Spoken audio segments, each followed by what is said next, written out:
Good morning, everybody. Thank you for joining us today for this PestExtra live presentation. Today we have Olivier Sparagano, hopefully I've said that correctly, sorry if I haven't, talking to us about bird mites, the environmentally sort of tricky, socially misunderstood, technically still challenging pest species. So we can look forward to that. But just for a bit of housekeeping for everybody that is maybe new to these seminars, in terms of CPD, the PestExtra events team will be tracking each individual engagement and activity across all areas. So it's a little bit different to what you're used to. We'll be tracking your activity, like the videos you're watching, it might be presentations you're involved with, and also exhibitor stands that you go and have a chat to them and have a look around. All this activity will be tracked, and we'll add that up at the end, and we'll be able to allocate one CPD point for each hour of activity that you have. So hopefully that makes sense. We've got questions and answers as well in this section. So to ask a question, you will see a Q&A and submit your question button. And in a different location, but have a little look at that now so you can get ready to submit any questions during the presentation that you might have for Olivier. In terms of this way, we can, if you see a question, let's say for example, the questions that are put up there, everybody can see what's being answered, what's being asked. So if you see a question that you also want to hear the answer to, then you can put the like button, you can put a thumbs up to it, and then I can see that if there's a certain question that's particularly interesting to a large population or a large number of you, I can make sure I get to that first. Hopefully we'll get as much time at the end possibly for questions. As I said, we'll get the presentation with Olivier, and then at the end, hopefully we'll have a good 5 minutes for Q&As. But if there's any issues with regards to timing, we'll make sure that I'll give you some instructions on how to get those questions answered regardless. In terms of, so there's a discussion forum also. This is for general chat for all attendees. So if you want to have a little chat, any messages that we might have for you, we'll pop up on there just to keep you informed, or if you've got any questions specifically. If you have any technical issues now, sound or video, we have a orange live support button at the top. So if you make sure you click that, if you have any issues with regards to technical video or sound. Okay, great. Well, we'll get started. So without further ado, Olivier, I'd like you to, tell us about bird mites, please. Thanks a lot, Natalie. I hope you can hear me and I hope you can see my screen. So thanks to the British Pest Control Association and the PestExtra conference for inviting me. Actually, I'm not really an expert of mites in humans, but I work mainly on mites in farm animals. And for some reason, a lot of people from the public are emailing me or sending me samples that they find in their home. So I'm going to go through some of the statement first, some of the stories that I have received from public. This is a story from somebody this month who has a problem of bird mite. I'm not going to read everything, but what you can see on the screen is that she's using different neem products, then mixtures of glycerin, boric acid. She's eating garlic and onion every day. She's putting peroxide in her eyes. And she's asking me if she could spray carbon dioxide and burning sulfur in her house. So at one stage, you start to be worried that people being desperate are doing sometimes very harmful treatment on themselves and their household. And for the pest controller, it's important to be aware of what's going to happen when you arrive there. This one is telling me that she's feeling a lot of sensation in different parts of her bodies. She thinks her medical practitioner is believing her, but she thinks also the doctor thinks she's delusional. And we see that a lot with the medical practitioners, that the patients are not taken seriously, and we think they are imagining that they have bird mites problem. So she's finishing the email saying, "I can't cope, please help." Having said that, I'm not a medical doctor, I'm not a pest controller, I'm not a human mite expert, but for some reason, people send me this kind of email. And the last one is interesting maybe for the pest control colleagues. She says, the pest control company we contacted left pheromone traps which caught nothing, and they are unwilling to treat with pesticide. And so at one stage, you start to see the rift between the client and the pest control companies, where there is a kind of mistrust between the two sides. So that is just telling you at one stage, you might maybe arrive in the home of these people. So in a way, you realize that some of them have already tried a lot of things. And I have seen horrible pictures of people with their skin being burned and peeling off because they are using chemicals to try to get rid of these bird mites. And at one stage, it's quite impressive. So you might find your client in a very agitated psychological state, and you will have to deal with that. Very often, the problem with the bird mite is that you cannot see them. So when they talk to you as the pest control company, you don't trust them because you can't see anything. And then they can't trust you because they don't see that you have killed them, because nobody can see anything. So the issue is that you need to make sure you can trap and track these mites to make sure you can prove you have done the right treatment. Very often, I have received samples of mites from the general public, and in all the cases I have received, so far, there was not one bird mite. Very often, what people have been sending me were crop mites that they have carried home from the mud and the dirt from their garden, and then they find something and they are sending me that. Interestingly, a lot of people are also sending me samples from their own skin. So I see a lot of samples with strange things in an envelope with body hair and other things, where people are asking me, can you see a mite? And so far, I've never seen a mite. So you're always questioning, are you telling me a fiddle here? Is that a right story? Or are you imagining something crawling on your skin? And you have to be clear that there is no way you can kill 100% of the mites. In a household environment, it's extremely difficult to eradicate everything everywhere. And so at one stage, you will have also to deal with the expectation of your clients that they want to get rid of everything by tomorrow, and that will not happen. Whatever treatment you are using, it will not happen. So in terms of the One Health concept, it's also important for us to understand that whatever treatment we are going to use will have an impact on the people in the house or on the farm or the warehouse, wherever you are going to be called and work, and on the environment in terms of chemicals and residue that could be used.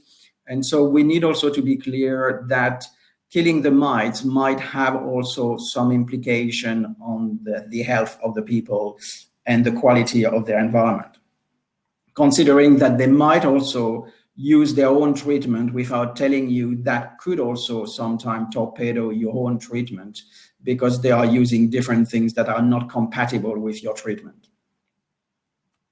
So it's important when you work with the poultry red mite or the bird mites, and there are many of them, and it's a cluster, it's a group of mites. And this is where we start to have the first problem, because people maybe have read on Google or in the press about some kind of mite, and they think that's the one attacking them. And very often, the one attacking, they can't see it, and they find something that is completely irrelevant. So there is the ornithonesis mite, the dermanisis mite, the demodex mite, the scabies mite, the spider mite, and so on and so forth. And so it's important also for the pest control, the scientists, the medical practitioners, to make sure you can identify the species. If not, you're not sure the treatment is going to be compatible with the species. And all these mites have different behavior, and they do different things, and they live in different environments. And so we need to make sure that's the first advice I give to these people: make sure you know what is the identification of the mite. And so when we work with the infestation, you can work as a prevention, as the pest controller, but you can work also at the treatment. And all that will have an impact on the three components of the One Health: the human populations, the animals, including their pets, and the environment where they live and around their house. So something also maybe the pest controllers and scientists working on bird mites are not aware of is that the bird mites are also carrying diseases. So if you identify bird mite, it's not just a problem of bird mite, it's also a problem of what they can transmit. And so we will see people attacked by bird mite also having secondary infections of pathogens that have been transmitted by the bird mite. And we know, for instance, it has been proven scientifically that the bird mite can transmit avian influenza, salmonella. So there is a lot of things that you need to be aware to protect yourself at the same time. You are now dealing with a pest that can also transmit diseases. And it's important for you to be aware of that. The mite is not the only problem you are going to have to face then. So the impact of your treatment will have certainly an impact on the family in terms of health of the family and in terms also of the psychology related to your treatment. As you have seen, some of the treatment used by these people are quite extreme. And so whatever you are doing, you will need to explain that to them to make sure they understand what to do and what not to do. And there will be maybe some allergic reactions you need to be aware of and some side effects. And I'm going to show you something that happened to us, and that was not what we were expecting. So all these residues could have also an impact on the health of the pets and the family, and you need to be aware of that. And I do not know where all of the listeners are coming from and in which country you're based, but obviously depending of your licensing bodies in your country, there will be some products that are available and some others that are not. And each country have a different approach, and you will not find the same products in two different countries. And so it's important for you to make sure you know what is licensed. And unfortunately, have seen some practitioners, not pest control people, but some veterinarian and medical practitioners going on the black market because there is absolutely nothing that is licensed to kill the bird mite. And so we have problems of products that have not been authorized and tested. And so you could have also these side effects. And whatever is going to happen, if, for instance, the household is developing some allergies or coughing or respiratory problems, then you will be responsible, and you can see that the lawsuit is going to come your way. So it's important for you to explain the limitation of your treatment, what you are expecting to happen, and certainly to explain that you cannot get rid of 100% of the mites. And in some cases, like you have seen with some testimonies I showed you, is you start to have a rift between the pest control companies and the clients, thinking, well, the pest control company doesn't want to do A, B, and C. And you would have to explain why you didn't do A, B, and C, or the mistrust is going to spread between you and your clients. And sometimes it will fail because there are reinfestation. And it's important that pest controllers are in fact going to be investigators and psychologists, and you have to be ready that at one stage, maybe your clients will want to show you their skin. And I have received pictures of different body parts that the people wanted to show me to prove that they have been attacked. And maybe at one stage, they will want you to see that. So you have to be ready to have your clients showing you some body parts to justify that they think they have a mite problem. And you will have to deal with that, unfortunately. So different skills that you need to cope with these kind of situations. Here is a situation that we have on farms. And as I told you, sometimes the mite we find are not the mites that are attacking. The bird mites are blood feeders. And so it's important to make sure we identify them. But the crop mite that we have found in all the samples we have received from these people are completely harmless. And unfortunately, this is the one they see, and this is the one they think is the problem. But they are just bringing that into their home, and it's not a problem because these crop mite are not attacking and feeding on the blood of the people in the house. So sometimes you are going to go on the wrong track. And on these two pictures, first on the right, you could see that these chicken are not looking very happy. And of course, because they have been attacked by the red mite, but it's difficult to see the red mite because there is a lot of other problems there. You see a lot of spider nests and so on. But if you go on the left, top left corner, you will see all these dark dots here are in fact the colonies of the red mite. But you could miss that when you look at the birds or you look at the spider nets and so on. And so you could miss the population. And I have find also dead rodents and so on and so forth. So sometimes it's a multiple problem you have to deal with. So when you see it, then usually it's already too late. You have already an outbreak of the bird mite. What I would suggest is that in some cases, you are not going to see this kind of proliferation, but the client is still telling you they think they have a bird mite. So you can do something very cheap, which is to put some traps. On the right corner, you will see this cardboard. You can really use and cut cardboard boxes and put this kind of traps that you leave for a few days where you think the people have been attacked. Near the sofa, the bed, wherever they are going to tell you, when I'm on the sofa watching TV, I'm attacked. When I'm in my bed, I'm attacked, and so on and so forth. So you keep these traps for a few days, and then you open them and see what has colonized these traps. And that could tell you if really you have a bird mite problems, because they like to hide in these traps to be able to digest the blood and to lay the next generation of eggs. So if you find them, then it's a way for you to concentrate the population that you have in the household. Different colors means different things. Usually the eggs are very small. It's difficult to see. The one that has not been fed are very gray, and it could be difficult to see them. It's only those that have been feeding and are full of blood that it will be easy for you to see them. And in this scenario, it's possible that you will see some blood stain on the bed sheet, for instance, if they are attacked in their bedroom.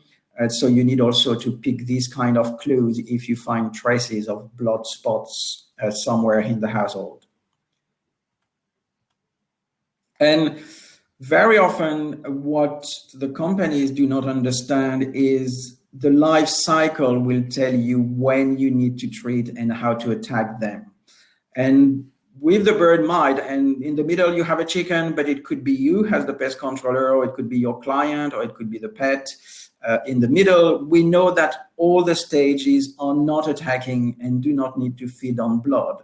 So usually the nymph and the adults will attack the people, but the eggs and the larvae will stay away. And when you treat, the first things you are going to do with your first treatment is to kill the adults and the nymph, and maybe the larvae if they are nearby.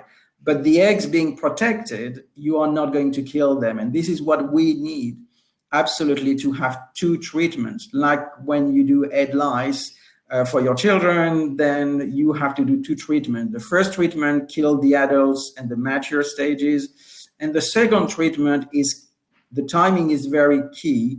It has to happen when these eggs are becoming larvae and nymph. If you go too soon, maybe some of the eggs have not hatched and you still have a problem of eggs being protected from your second treatment. Or if you wait too long, then some of the cycles have happened and some of the female have laid new eggs that are now protected against your second treatment. And the $1 million question is that, so when is the second treatment?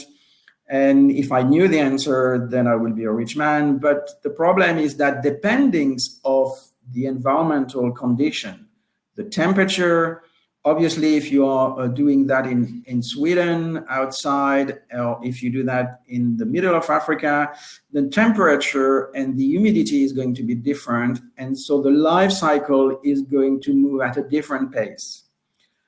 Usually we say second treatment between 7 and 10 days, but depending on the environmental condition, that could not be the right timing for your second treatment.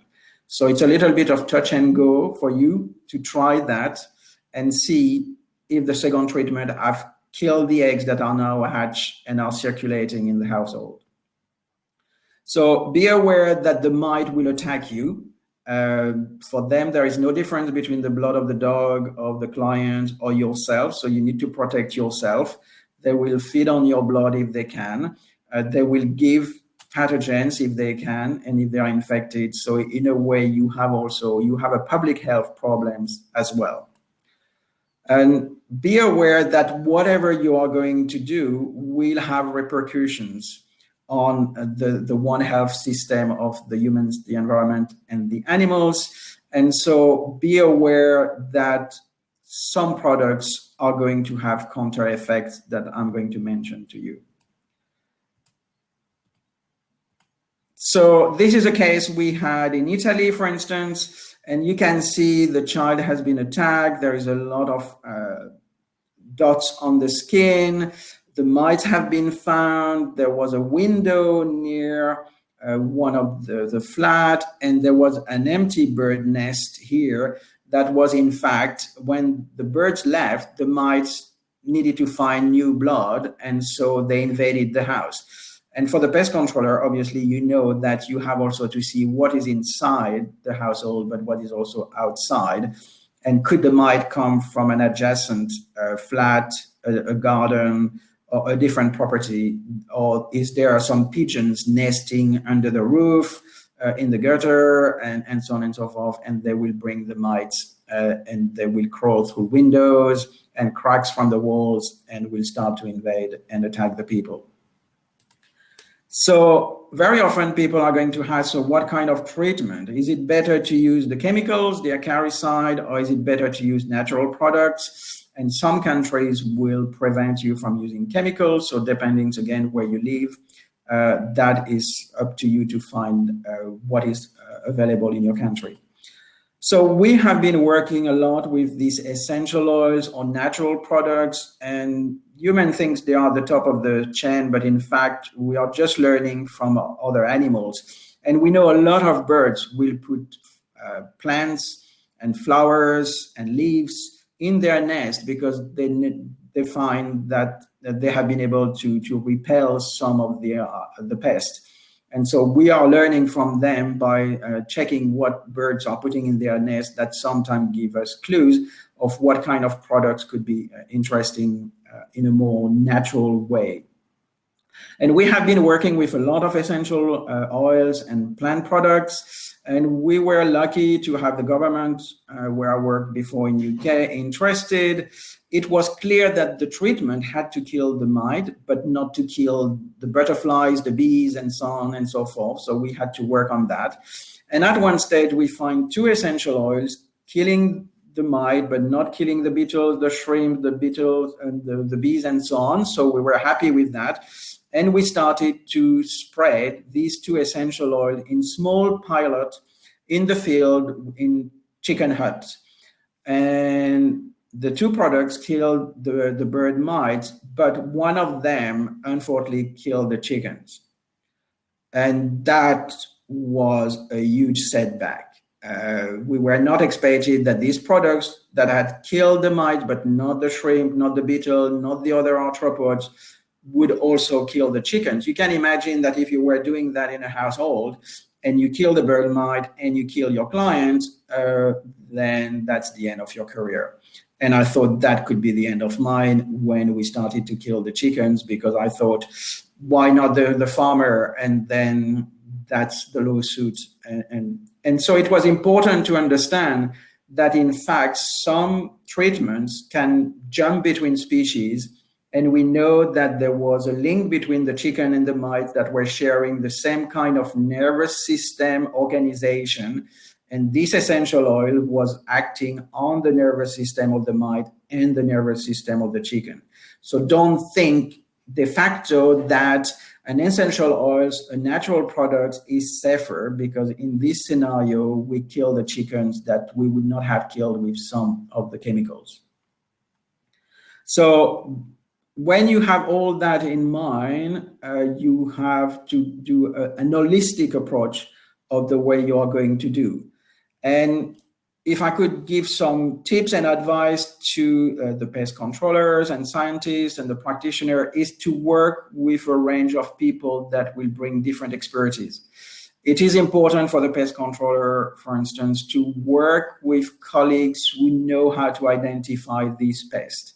So work with the local university, the local entomology department, or people who have an expertise that will help you to make the right diagnostic. When you know the right species, then you know what to do to kill them, or at least to control them. And it will be important to work and exchange information with the physicians and the veterinarians to know what kind of products in your region, in your city, are used by these practitioners that maybe you could recommend to your clients when you visit their home. So at one stage, all these people will bring different expertise that will be valuable for you. And so finishing soon, my top tips for people interested to control the red mite, the poultry mite, and the bird mite: try to trap them. And so that will help you to identify them, because you will start to concentrate these bird mites in these traps. So it will be easy to identify that. If you have only one crush somewhere, it's going to be difficult to identify. Link the pest and the problem, and it's not always the one you find that will be the problem. Be aware of these crop mites that are all over the place and are completely harmless, but can be found by the clients, and they are focusing on that. Be aware of when to do your second treatment, and that is absolutely key for you to get rid of all the stages of the bird mite. You need to explain to your clients what could be the risk of reinfestation, the side effects, and the limitation of your treatment. They need to be aware that 100% eradication is unlikely. And you have also to filter what they are telling you. The number of times people told me I'm attacked by the bird mite, and they could not send me any samples except crop mite or body hair or whatever. They will be very emotional, as you have seen in the email I showed you. They use dreadful treatments, and then they call you as a last resort, and they hope you are going to sort everything. But at that stage, they are already having some issues psychologically to cope with the problem. Some people told me they lived in their car, they could not live in their house anymore, they were burning their furniture. So you might find people with very extreme reactions and emotional instability that, as professional, you will have to deal with. Remember that humidity is a key factor to get rid of the bird mite. They love humidity, so anything you can do to dry the environment, the clothing, the bed linen, or whatever would help. And this is what you can also give complementary tips to your clients about the lights as well, because usually the bird mites will prefer to attack during the night. So having some lights will sometimes block them to attack your clients. Ironing the bed linen, isolating the bed from the floor and the walls, and so on and so forth, and giving some tips to your clients beyond the treatment that will make them feel you are on their side and you're supporting them. And so there is a good chance that they will call you again if they have another problem. And so that's a way for you to sustain your business. So be aware of the residue you could use. Be aware of the treatment can fail because the timing of the second treatment is not at the right time because of environmental variation. Be aware of whatever you are going to do, your own safety should be paramount. So at one stage, you need to wear protective clothing and make sure you check, because you will not see the red mite attacking you, but you will feel that the next day when you start to have a rash and your skin has some problems. So I will finish on that. If you're more interested, Professional pest controller issue of this month in March asked me to write a little bit more about that. So if you're interested, I'm sure you can find it online or through the BPCA. And that's the end of my talk. And I wish you all the best. And thank you for inviting me. And thank you for listening to me.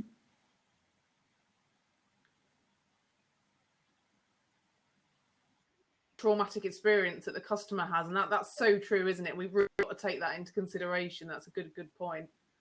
Got some great questions. We've got 20 questions that have come through. So we'll see how we've got 12 minutes. So I think we've got a good amount of time to get some questions answered here. But absolutely top of the list. We've got 13 votes for this question, and it's regarding monitors and which ones you would recommend for bird mites. Monitors. Yeah, monitors. So sort of something we can put down in the environment to try and detect them and establish what's going on. That is what I mentioned with the traps. If you put these cardboard traps in key location where the client is telling you, I'm attacked on the sofa, I'm attacked in the bedroom and so on, put these traps, obviously make sure the pets are not disturbing that or whatever, or the children are not eating them or something like that. But at one stage, leave them for a few days and come back and see. This is what we do. We usually come back 2 or 3 days, open the trap and see if some mites have colonized the trap. And that is a good way to multiply the mites you can see in the environment. And that is easier because, in fact, we concentrate the mites in these traps. And that will be a good clue to identify them.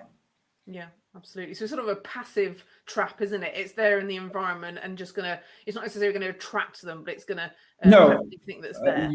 Yeah, usually these traps are not treated with anything. You could, if you want, use some kind of attractant and some molecules, but we are maybe not at this level yet for a lot of our colleagues who want to trap that. So just use basic cardboard, doesn't need to cost a fortune. Cut your cardboard box and leave that in different places in the home and revisit that a few days later. Fantastic, thank you. So another question here from Mark. So how long will bird mites persist on a secondary host once a primary host and nest are removed? They can stay for a long time. And I have people who contacted me who told me they were only attacked in their summer house. There was nobody in the summer house for the whole year except them going on holidays there. And the mites were surviving. And we have some documentation about 9 months we've had feeding and still waiting for you. So some people will think, well, I've not been in my car or in my whatever second villa or whatever, I don't have a problem. And in fact, the mites are still waiting. They can survive without blood for months. And so sometimes it's difficult because the effect will happen the next year and people don't understand, well, how these might survive, but they will. And could they be will wait. Bed bugs, possibly. You know how they lay that dormant. They sort of go into a diapause, don't they? I guess the mites go into a diapause, similar to bed they bugs. will lower their metabolisms and weight. And usually, like many arthropods and pests like that, when people arrive, there is an increase of the CO2, and a lot of arthropods, like ticks and mites, are sensitive to that. And when they feel there is an increase of CO2, then it means maybe somebody is there releasing the CO2. And so that will attract them and reactivate them. I mean, yeah, it's a very similar, great, fabulous answer. Another question here from Dave Hammond. So what temperature will kill all species of mite? And is the Popple stage commonplace in bird mites or other domestic mites? Yeah. Ooh, it's a difficult one because in some countries, mainly in Scandinavia, for instance, they like to use heat treatment or steam treatment. And really people say you need to go above 60, 70 degrees Celsius in case of people are thinking in Fahrenheit, then I don't know, but 60, 70 Celsius. And the problem we have, and what I was mentioning about the humidity, sometimes the treatment is the worst you can imagine, because by bringing the humidity with the steam, people think I'm going to boil the mite. But in a way, if the mites are far away from the steam, hiding somewhere, then you bring a very comfortable temperature and humidity, and your treatment is in fact helping them to thrive and multiply. And so we have seen some treatment with steam going the wrong way, where in fact you stimulate them. Yeah. So a dry treatment is better than a wet treatment. Well, that leads nicely on to the next question, which is what relative humidity levels will kill mites or all mites? It's difficult because some of them will not be under the same humidity between the loft, the garage, the whatever, and so they will be under different environmental conditions even within the same house. And so what we advise people is that you can dry the clothes in plastic bag that you air vacuum. And so in this case, there is no air, no humidity, and that will kill the mites if they were surviving in your clothes, for instance, or in your bed linen. So we advise people, because they're always worried, am I changing clothes and they are waiting for me in my new jumper or my new trouser? And if you put them in air vacuum plastic bags, then the lack of oxygen and the lack of humidity will kill them. Yeah. So I'm not answering completely where is the threshold, but the more you can remove, the better. Absolutely. There's never a simple answer, is there, with mites? They're particularly complex, aren't they? And it's easier maybe on a farm, but when you work in a house, there are so many cracks under the floorboards or in the attic or whatever. It's very difficult to get rid of everything anywhere. So that is the key challenge, that we can't get rid of all of them. There will be some pockets in the attic under the floorboard that will reemerge, and so the second treatment will need to wait and kill them, but maybe not. Absolutely, yeah, absolutely. So another question from Graham Turner here. He says, you say identification is important. What identification guides do you recommend, if any? I guess there are a lot of entomology books, and you can find some online through Googles and so on. The best is to have some experts that are working on this insect and arthropods and could make the difference between, is it a bird mite, is it a Demodex mite, or is it a scabies mite that is inside your client? Usually the scabies mites are under the skin. So you're not going to treat your patient, your client. So we need to make sure if I find a scabies mite, then it's a new different challenge because I know these mites are under the skin. So I guess in each country we have find different guidelines, but I will still try to find the local entomology association, and there are some in UK, for instance, where you could ask some experts, can I send you a few samples and see what you think it is? And you might find different mites, and so you might have to do different treatments. If some are hiding in different places and feeding on blood, on dirt, on dust, on whatever, they will live in different places, and you will have maybe to tackle different problems at the same time. Absolutely. On the top of the bed bugs and the rest. Yeah, I know, that's and the rats and the pigeons and everything going on there. Well, just for the benefit of the attendees here, we can always put people in touch with entomologists as well that have got those expertise. So, obviously. And it's interesting, if I may just jump on the bandwagon, because a lot of colleagues are asking me, what is the treatment? And there is a Facebook group of patients who are so fed up that they are not trusted by their pharmacists, by their medical practitioners, that they decided to do a Facebook group together called the Skin Mite Support Group. And they are changing protocols and say, well, I tried that, don't do it because it burned my skin, or tried that because it works very well for me. So in fact, these patients sometimes has the answers. They exchange good practice and good protocols and good products, ivermectin and so on, and natural products that could work. And that I would be a pest controller. I will go and spy on them and see what are the good recipe they are giving and to use that. Yeah, good tip. No, fantastic. In terms of diatomaceous earth, would it be a good natural residual product without chemical content? It is in a way, but there are different qualities of diatomaceous earth on the market. And if it's too small, it's not going to block the mite. The issue is to dehydrate the mite, to also have these diameter hearth going into the cuticle of the insect and damaging that. If it's too big, it's not going to do anything. If it's too small, it's going to do aerosols and it's not going to work. So the quality of that product is important. And we had studies from colleagues in Denmark, and they showed that the size of the diameter earth is important. Okay. Do you have any recommendations of how they could, I mean, possibly not, but I might as well ask the question, how they could establish whether it's a good, quality product or not? I will try to find the Danish publications and see what is the size they are recommending. People are using predators, essential oils. There is a lot of natural ways also to kill the bird mites. The clients sometimes are not very keen that you're going to release another insect, predators in their house to kill the bird mites. So it depends where you're going to work. And that could be another way, a natural way to tackle. And sometimes you have to use one or two at the same time because one will not be enough. Yeah, integrated approach, great. Fantastic. So another one here. Is there any resistance in bird mites? Great question. Yes, there are resistance in terms of acaricides. That has been also documented by colleagues in Italy, for instance.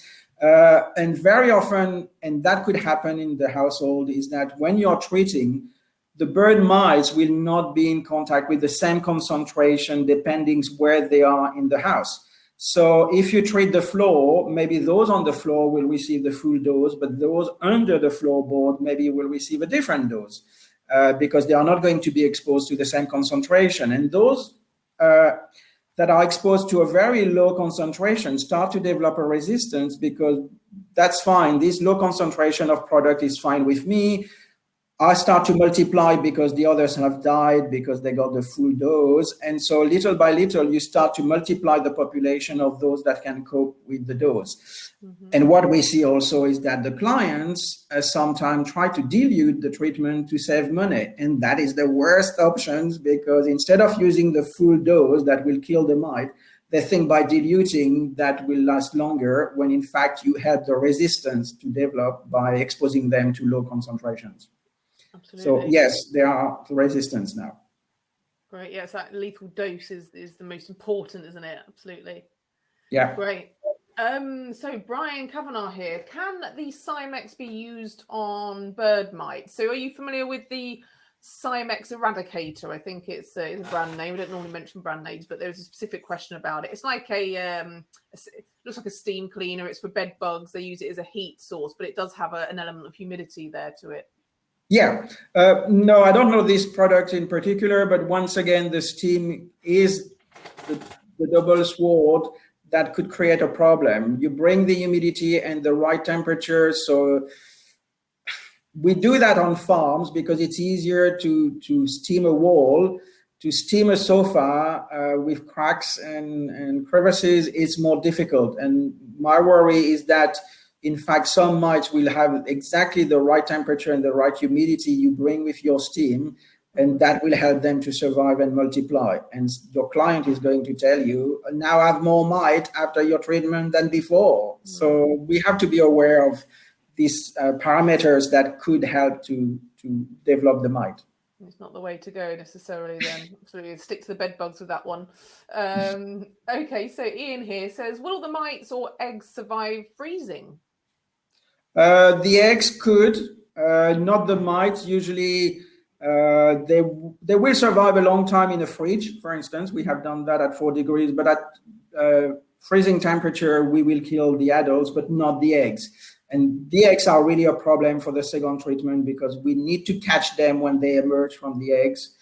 But again, too soon or too late, and you have new eggs arriving and you can't kill them. So the eggs are the pain in the wherever you want for the pest controller. Yeah, pain in the proverbial. Yes. Absolutely. So so with the eggs, then they're pretty hardy. Even in if you left it for 2 weeks in a minus 20, it's not going to do much. Yeah. So this is where we have reinfestation because these eggs will emerge when the temperature is getting better, and they don't need to find blood because they will survive on the reserve inside the eggs. So for them, they don't need to emerge where there are people or pets or whatever to feed on blood. They will survive on their reserves. and that will reinfest the household and the home of these people.